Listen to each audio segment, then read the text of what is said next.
John F. Kennedy, the 35th President of the United States, was assassinated while riding in an open-roof car in Dallas, Texas on Friday, 1963. Kennedy was with his wife Jacqueline, Texas governor, and governor's wife, when he was fatally shot by Lee Harvey Oswald. He was then declared dead after 30 minutes of being shot. But who was Lee Harvey Oswald? And why did he assassinate the President of the United States? Let's find out. Lee Harvey Oswald was a former US Marine who had served in Japan and the Philippines. He was attracted to communism after he started reading Marx at the age of 14. At 19 years old, Oswald sailed on a freighter from New Orleans to France and then traveled to Finland, where he was issued a Soviet visa. In January 1960, he was sent to work at a factory in Minsk, Belarus, which was then under Soviet Union. In 1961, he met and married Marina Prusakova, with whom he had a child. In 1962, he returned to the United States and settled in Dallas. This was just 1 year before the assassination. In Dallas, Oswald socialized with Russian immigrants and befriended George T. Moran's child. George was Russian-born American who was anti-communist by ideology, a political refugee, a professor, and a CIA informant. In March 1963, just 8 months before the assassination of JFK, an assassination attempt was done against General Edwin Walker, the Major General who served in World War II and Korean War, at his Dallas residence. A witness observed two men. Relying on Marina's testimony and a note left by Oswald, the Warren Commission, which was a commission built after Kennedy's assassination to investigate the matter, concluded that this assassination attempt was also orchestrated by Oswald. Oswald returned to his birthplace, New Orleans, in April, 8 months before the assassination. He started passing out pro-Castro literature there and was once arrested for fighting with anti-Castro Cuban exiles.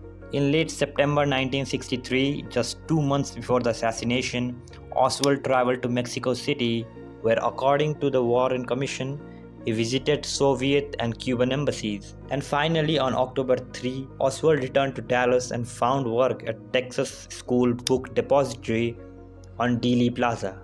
On the night of November 21, President Kennedy and First Lady Jacqueline arrived at the Hotel Texas in downtown Fort Worth at 11:35 p.m. November 22, the day of assassination, President Kennedy and First Lady were to travel to Dallas Trade Mart for lunch. Here you can see the route of President's car. Oswald was sitting in Texas School Book Depository waiting for Kennedy with a rifle in his hand. The shooting happened here. Kennedy's limousine entered Dealey Plaza at 12:30 p.m. Seeing the crowd there, Nellie Connolly, wife of Texas governor, who with her husband was sitting in front of Kennedy and his wife, turned to Kennedy, who was sitting behind her, and said, "Mr. President, they can't make you believe now that there are not some in Dallas who love and appreciate you." Kennedy replied, "No, this you can't." And these were his last words. Shortly after Kennedy began waving, some witnesses heard the first gun shot, but few in the crowd or motorcade reacted, many interpreting the sound as of a firecracker. According to the Warren Commission, Kennedy was waving to the crowd on his right when a shot entered his upper back and exited his throat. He raised his elbows and clenched his fists in front of his face and neck, then leaned forward and leftward. Mrs. Kennedy, facing him, put her arms around him. Governor Connolly was injured by the same bullet that exited Kennedy's neck. As the limousine passed, Kennedy was struck a second time by a fatal shot to his head, although it's not clear if this was a second or a third shot. Governor and Mrs. Connolly heard Mrs. Kennedy repeatedly saying, "They have killed my husband.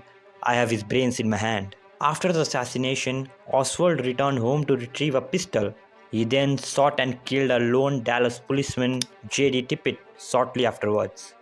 1 hour after Kennedy and Connolly were shot, Oswald was arrested by Dallas police. 2 days later, as live television cameras covered Oswald being moved through the basement of Dallas police headquarters, he was fatally shot by Dallas nightclub operator Jack Ruby. He was taken to hospital but he couldn't survive. Jack Ruby was arrested and in 1967, he died in prison waiting for a new trial. Jack told investigators that he wanted to avenge the president and spare the First Lady from the pain of having to testify at her husband's assassin's trial.